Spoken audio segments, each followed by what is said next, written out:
The Carnac Alignments in France consist of thousands of densely packed standing stones and other megalithic monuments.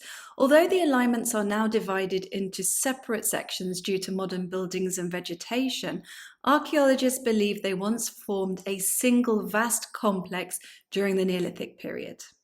Since the early 20th century, very little research has been conducted at the Carnac Alignments, with most efforts directed towards preserving the monuments rather than excavating them.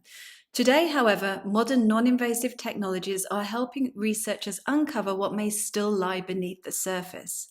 A recent study published in the journal Archaeological Prospection used geophysical survey methods to investigate undisturbed features surrounding the ancient stones. Let's see what they found.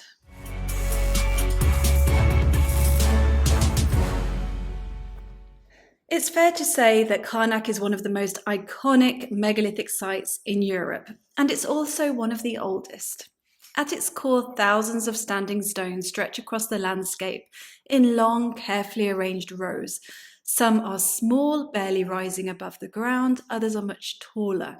These alignments are separated into four groups: the Menec, the Camario, the Kerlescan, and the Petit Menec. There are also other alignments further to the west, which I will discuss shortly. Alongside the alignments, there are several tumuli, dolmens, and stone circles. Another formation that was likely a tumulus originally is known as the Manio quadrilateral, and this stands close to a 6.5 meter high menhir known as the Manio giant. Last year I made a video about excavations at a site called La Plasca near the town of Plouharnel. The site lies around 2 kilometers west of the Menec alignments in Carnac, 1.4 kilometers southeast of the Sante Barbe alignment, and 800 meters southwest of the alignment known as Le Ver Moulin.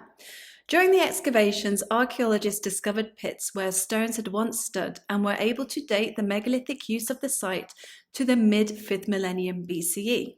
Researchers also uncovered cooking pits that were in use during the same period as the standing stones, along with a pre-megalithic monumental tomb built directly above a Mesolithic hut.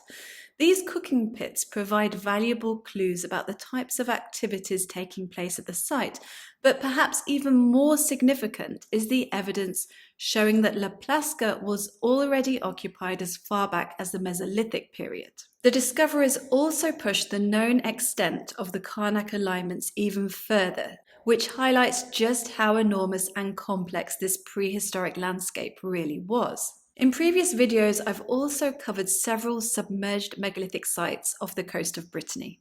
The Coburg Neck alignments near Quiberon, for example, appear to continue beneath the sea, while many other partially or fully submerged sites have been identified in the Gulf of Morbihan near the famous Loch Mariacaigh megaliths. It's probably okay to say that southern Brittany contains the greatest concentration of megalithic monuments in Europe. Not all of these sites were necessarily in use at the same time, and there is clear evidence that some megalithic slabs were reused at other locations later. Even so, throughout much of the Neolithic, this region was likely crowded with standing stones, tombs, and other monumental structures. Rather than excavating vast areas of land, a process that is slow, costly, and often destructive, archaeologists can use a range of non-invasive techniques to learn more about previously studied sites and to identify new areas worth investigating. At the sites of the Kerlescan Alignments and the Manio megalithic area, researchers carried out magnetic surveys, electrical resistivity surveys, and ground-penetrating radar investigations. Kerlescan consists of 555 standing stones arranged in 13 rows, with a stone circle marking its western end. The Manio area includes the Manio quadrilateral, a large irregular stone rectangle measuring roughly 37 by 10 meters, as well as the Manio giant, an enormous menhir that was re-erected from its fallen position at the beginning of the 20th century. The new surveys revealed a number of buried stones that had previously been unknown or only suspected but never properly investigated. Most of these discoveries were made near the Kerlescan Alignments, although additional features were also identified in the Manio megalithic area. Researchers also detected pits close to several of the buried stones, which may represent sockets left by missing menhirs or quarries where the megaliths were originally extracted.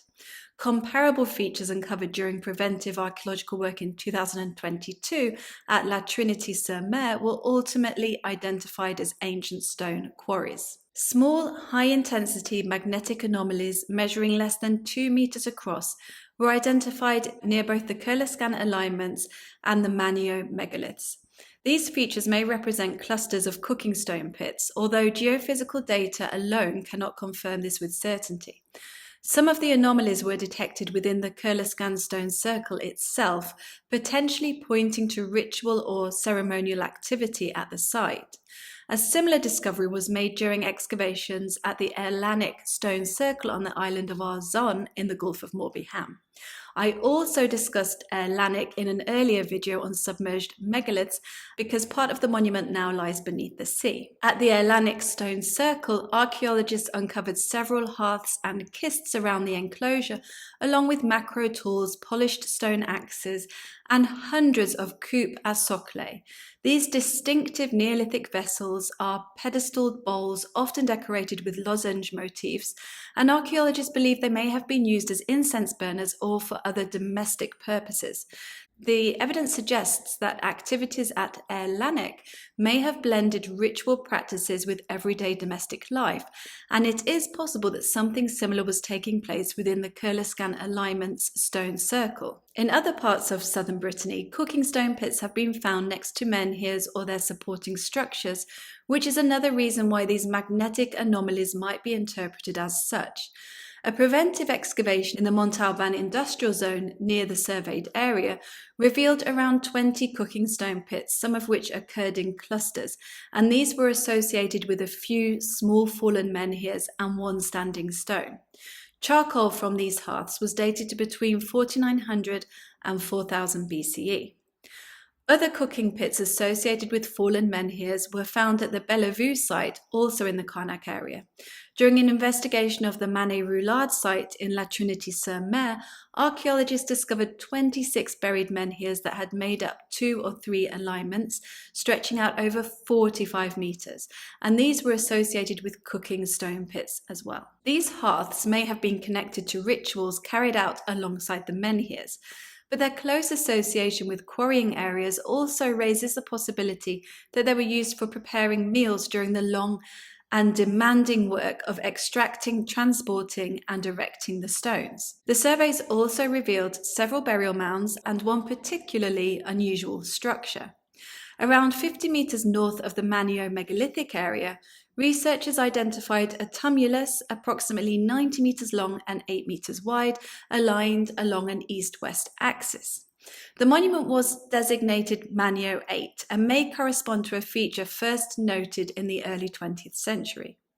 Its overall layout resembles the Passy-type tumuli found elsewhere in France, which were constructed during the Middle Neolithic. However, unlike those monuments, which are typically enclosed by ditches, the survey suggests that Manio 8 was bordered by stones instead.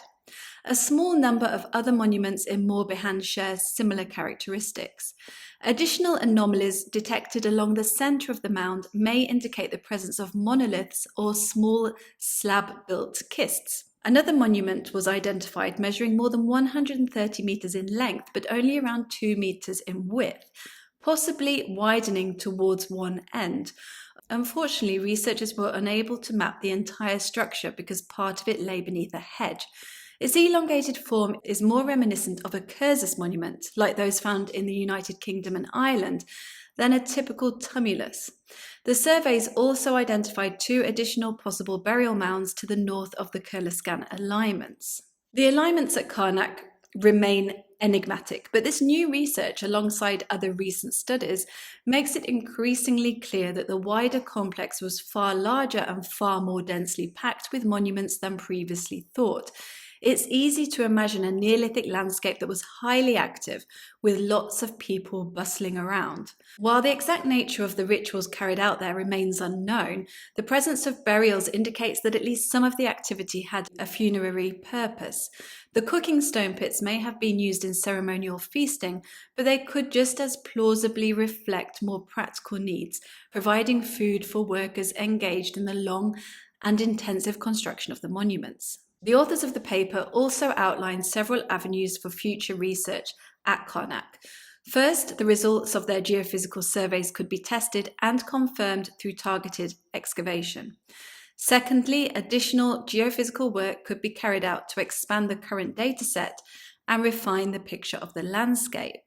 And finally, a detailed study of the paleogeography and paleoenvironment, particularly the wetlands and areas of former peatland, could help reconstruct what the Carnac region looked like during the Neolithic, when sea levels were lower and the landscape would have been very different from today. So tell me, what do you think Carnac's function was? What needed thousands of standing stones instead of the much smaller numbers found at most other sites in Europe? Let's take this discussion to the comments, and I'll see you next time.